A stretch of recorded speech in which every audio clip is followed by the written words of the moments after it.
मध्य प्रदेश का सीएम कौन होगा? सूबे की सियासत में इस वक्त ये सबसे बड़ा सवाल है।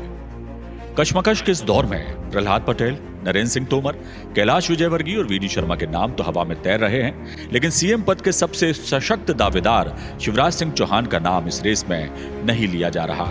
या यूं कहें कि शिवराज सिंह चौहान पीछे हैं, लेकिन यह बात तय है कि सबसे दमदार दावेदार वो ही हैं। शीर्ष नेतृत्व के सामने भी चुनौती है कि किसे सूबे का आखिर मुखिया बनाया जाए। एमपी से जीते सभी सांसदों ने इस्तीफा दे दिया है, लिहाजा यह तय है कि इनका सियासी मुस्तकबिल फिलहाल एमपी में ही बनना है। नरेंद्र सिंह तोमर और प्रहलाद पटेल का नाम रेस में सबसे आगे है।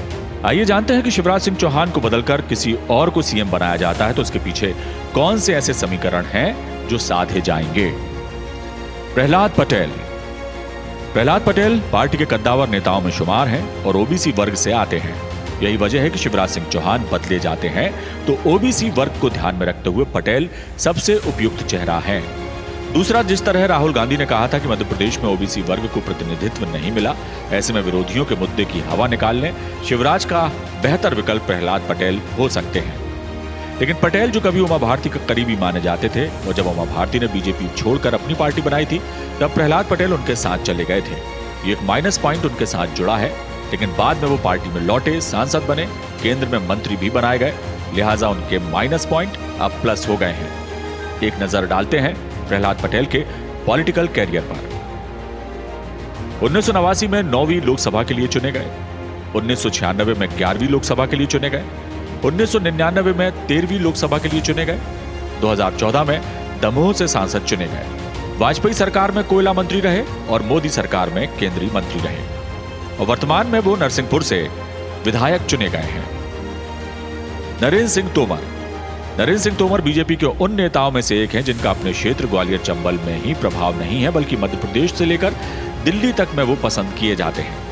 केंद्र में कृषि मंत्री जैसा पद उन्होंने संभाला और आलाकमान के भरोसेमंद भी वो हैं। मध्य प्रदेश में जो चुनाव हुए उसकी कमान भले ही अमित शाह ने संभाली, लेकिन चुनाव प्रचार समिति के संयोजक का जिम्मा नरेंद्र सिंह तोमर को दिया गया। तोमर को कुशल संगठक माना जाता है। हालांकि यह भी है कि तोमर ग्वालियर चंबल संभाग से आते हैं और ज्योतिरादित्य सिंधिया का भी ये गढ़ माना जाता है, लिहाजा क्षेत्र के विकास को लेकर दोनों में टकराव की स्थिति बन सकती है। लेकिन फिलहाल ऐसे आसार दिखाई दे नहीं रहे। लेकिन यहां यह जानना जरूरी है कि तोमर का राजनीतिक सफर काफी लंबा रहा है और पार्टी में कई अहम जिम्मेदारियां उन्होंने संभाली हैं। उनके पॉलिटिकल कैरियर को देखें तो 1980 में भारतीय जनता युवा मोर्चा के शहर अध्यक्ष वो बने, 1983 से 1987 तक पार्षद रहे, 1998 से 2008 तक विधायक रहे, 2003 से 2007 तक प्रदेश सरकार में मंत्री रहे, मध्य प्रदेश भाजपा का अध्यक्ष पद भी उन्होंने संभाला। बाद में राज्यसभा सांसद उन्हें बनाया गया। 2009 में मुरैना लोकसभा सीट से सांसद बने, 2014 में ग्वालियर लोकसभा सीट से सांसद बने, मोदी सरकार में कैबिनेट मंत्री बनाए गए और 2019 में मुरैना से लोकसभा सीट जीती। मोदी सरकार में वो मंत्री बनाए गए और दिमनी से वर्तमान में वो विधायक चुने गए हैं। ज्योतिरादित्य सिंधिया का नाम भी सीएम रेस में है। 2018 में बीजेपी की हार के बाद जिस तरह पाला बदलकर सिंधिया बीजेपी में आए और सरकार बनाने में महत्वपूर्ण भूमिका निभाई, लिहाजा उनका नाम भी सीएम की दौड़ में शुमार है। सिंधिया इस दौरान केंद्रीय नेतृत्व के भरोसेमंद साबित हुए हैं। बावजूद इसके सिंधिया को सीएम बनाया जाता है तो पार्टी में टकराव के आसार बन सकते हैं और ऐसी स्थिति का सामना करने का जोखिम बीजेपी नहीं ले सकती, और वो भी तब जबकि 2024 के चुनाव अनकरीब हैं। सिंधिया का राजनीतिक जीवन यूं तो कांग्रेस से शुरू हुआ और 2018 में मध्य प्रदेश के चुनाव में कांग्रेस की जीत में उन्होंने महती भूमिका निभाई और सरकार गिरने से लेकर बीजेपी में शामिल होकर बीजेपी की सरकार बनाने में भी मुख्य रोल सिंधिया का ही रहा। 2020 में सिंधिया ने कांग्रेस का दामन छोड़ा। सिंधिया के समर्थक मंत्रियों ने भी इस्तीफा दिया। बीजेपी की सत्ता वापसी में महत्वपूर्ण भूमिका निभाई। बीजेपी ने सिंधिया को राज्यसभा सांसद बनाया। केंद्र की मोदी सरकार में सिंधिया मंत्री बनाए गए। कैलाश विजयवर्गीय भी दौड़ में है और अपनी मंशा वो इशारों में जता भी चुके हैं, लेकिन मध्य प्रदेश में जातिगत समीकरण साधने के मद्देनजर उनकी स्थिति सीएम पद की दौड़ में उतनी मजबूत नहीं है।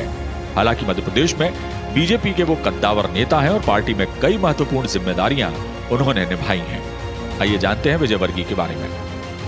1975 में राजनीतिक जीवन शुरू हुआ। 1983 में इंदौर नगर निगम में पार्षद बने। 1990 में इंदौर 4 से विधायक चुने गए। 1993 और 1998 में फिर विधायक बने। साल 2000 में इंदौर नगर निगम में महापौर बने। साल 2003 में फिर से विधायक का चुनाव जीता। बाबूलाल गौर और शिवराज सरकार में मंत्री बने। 2008 और 13 में फिर विधायक का चुनाव जीता। भाजपा के राष्ट्रीय महासचिव वो रहे और फिलहाल 2023 के चुनाव में वो विधायक चुने गए हैं। वी.डी. शर्मा।